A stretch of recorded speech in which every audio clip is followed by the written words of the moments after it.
here we're supposed to be making a food for our family on the weekend for a project, and the food that I chose is roti, but it's called gobi wali de pronta because it means cauliflower made from roti made from cauliflower. So the ingredients that you need are obviously cauliflower. You're gonna need green chilies, ginger. So the green chilies are optional. Ginger, onion, salt, wheat flour. So the first thing you want to do is you want to take a grinder and you want to add all the ingredients together except for the flour, and you want to grind them. So make sure it looks like a bunch of vegetables just combined together.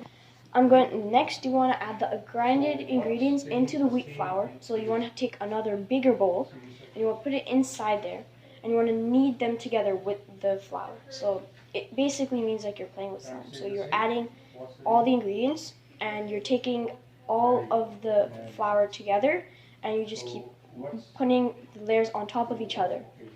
Also make sure you add some water because towards the end you'll be realizing that it's not in the dough type of way you want it. So add a lot of water so it can at least knead and go on top and layer. After kneading all the ingredients, this is how your food should look like. You can see the onions, the chilies, you can see the dough all mixed together, and this is the way you're supposed to knead it. With water, it should be looking like this, and you should be mixing all of your food together. You may not be able to see the onions or the ginger because it's a bit lighter, but make sure you add those if you want. Add a little bit of spices, because it's just your choice. Just saying that's the red tint that you should have if you add spices. And now I'm about to start cooking, but just a quick disclaimer, after everything, you're also allowed to add some butter or something we call makhni. Indian butter. Also known as Indian butter or whipped butter. Yeah. It's just a bit healthier than butter, and that's why we like it. And it also tastes a bit better with the roti. So for this part, you're also gonna need a stove. So for me, my parents don't want me to use a stove all by myself. So my mom is gonna be helping me just flipping and with the rest of the ingredients after.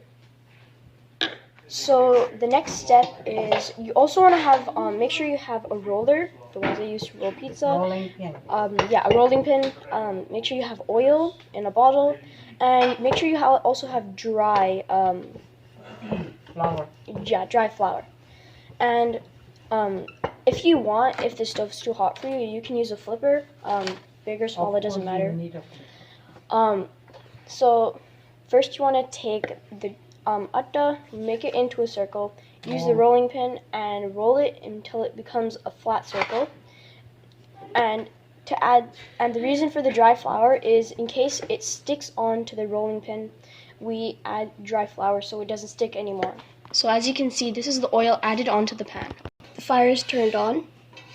Make sure you've turned on your stove to high.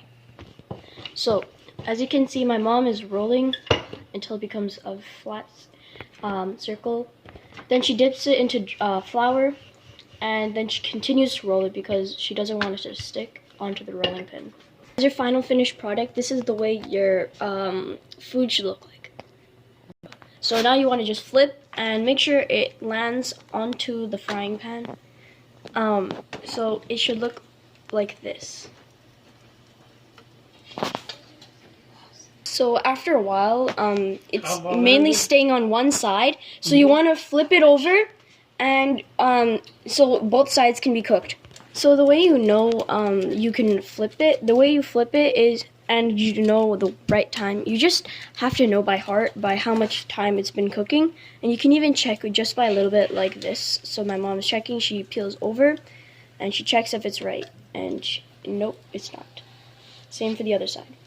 So now my mom's gonna be flipping the roti because it's been cooked right. So that's cooked and that's not cooked. And so now you want to cook each side.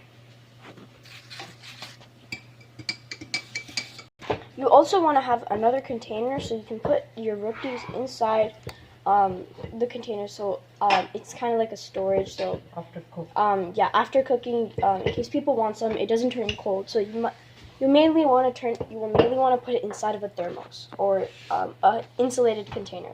So a lot of the containers that we use nowadays are these ones. So they look like this. So this one has its lid closed. It's actually upside down. So this is a lid. You put it on top, and then yeah, this is how it looks like. So you put your rotis inside, or you can save them until they're warm, and then you close the lid. Make sure it's tight on, and then boom, your roti is saved from being warm. Also, another tip is if you don't have the kind of stove that has like a flat surface or a griddle, what you want to have is you can take a frying pan and just flip them inside, but it'd be a bit harder. So that's why I'd recommend you take something to use to flip with. So when you flip it, it'd be easier, so it can bend under. After a while from being toasted, this is how they should look like, a nice yellow-brown color.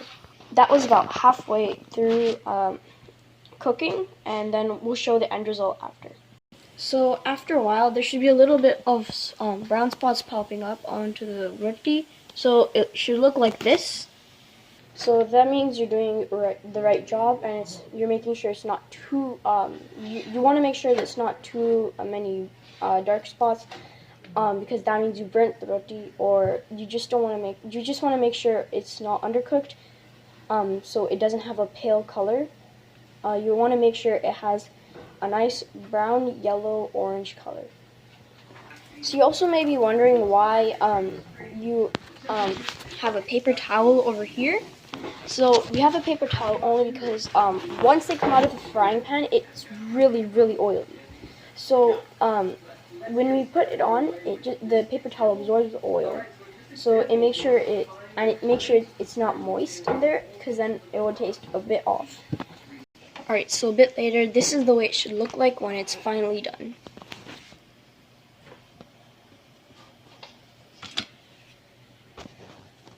So I have my roti right here. Yes, it's a little bit brown, but that's also the way it should look like. So this is our Indian butter. You want to just take some, and you can add it.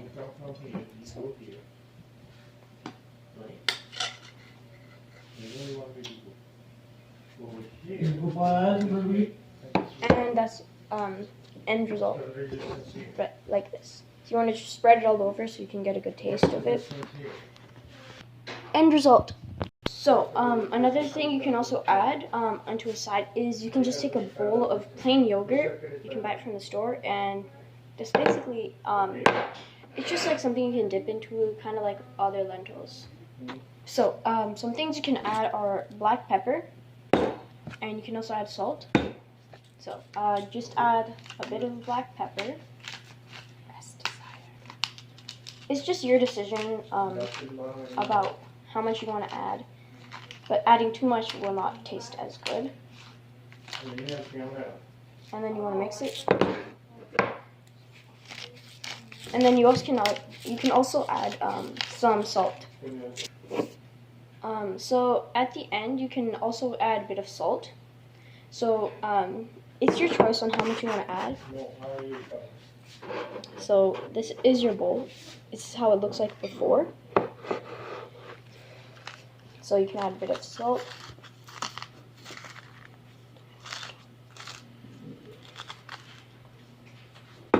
And your final result should look a bit like this. Now finally, what you want to do is you want to just mix it like this.